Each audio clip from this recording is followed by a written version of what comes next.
Hello, everyone. My name is Sudip Bhandari, and I go to St. Paul College.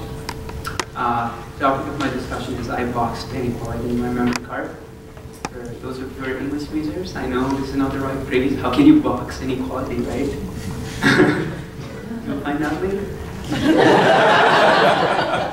Okay, so a lot of people ask me, like, why are you studying abroad, And, and that's it.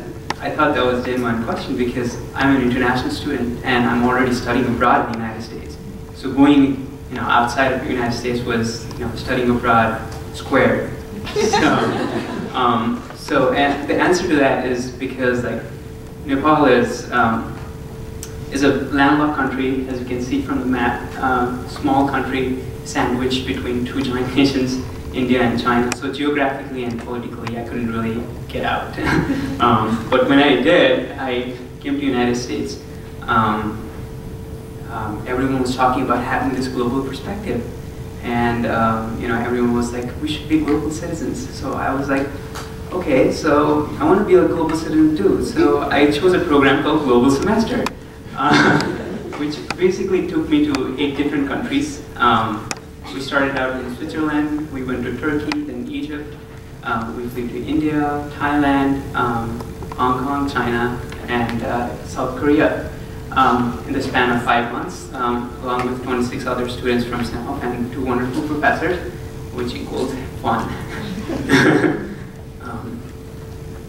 One of the questions that I asked when I was going to all these places was, oh, I should go back, but I should mention that out of these 8 countries, we spent 1 month in 4 countries that were our major stops: Egypt, India, Hong Kong, and South Korea. And we took classes in the universities there. The rest of the countries we just visited. And one of the questions I asked was I a tourist, explorer, or student? And as you can see, I'm riding a camel in Egypt, and I'm on a hot air balloon ride and over the Nile. Like, I even got to put my thumb in 360-degree lock cavity in Hagia Sophia in Turkey, and I got to hang out in the United States. United Nations. So, like, was I really a tourist? Or was I a student or an explorer? So that question lingered with me throughout the trip. And then I saw this. India changes people, and negatively and positively. For me, it was a positive experience because this is a picture from Mumbai, and this place is called Dhobi Ghat, which is basically a place where dhobis, which is a caste group in India, which specializes in washing clothes. It's a picture that I took when we were in a tour. As you can see, it's a messy place. There were around 200 dhobis, the people who wash clothes, who lined up against rows of open-air concrete wash pens.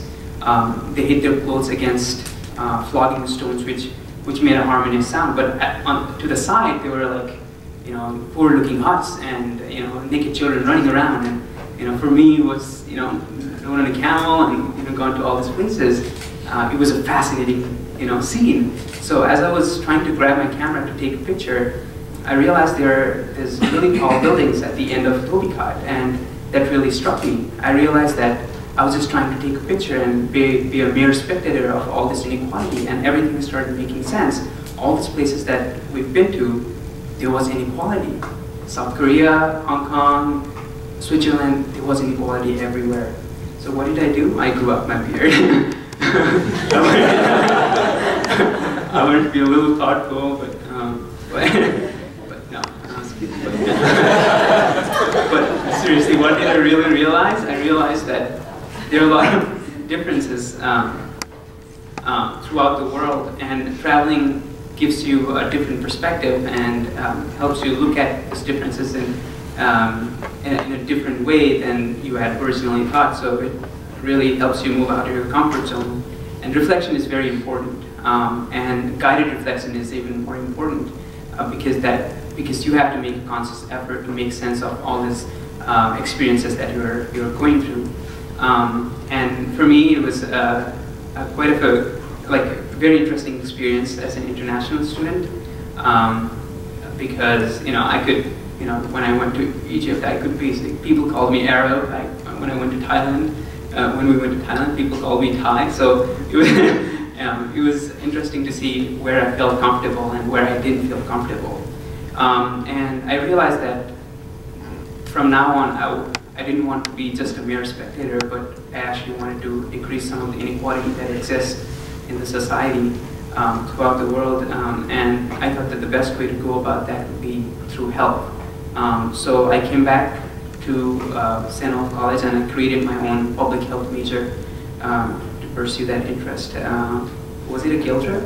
Not really.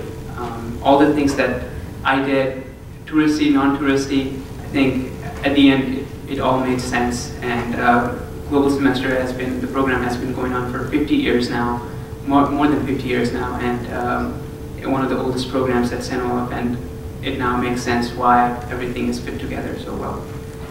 Thank you very much for listening, and special thanks to all those people.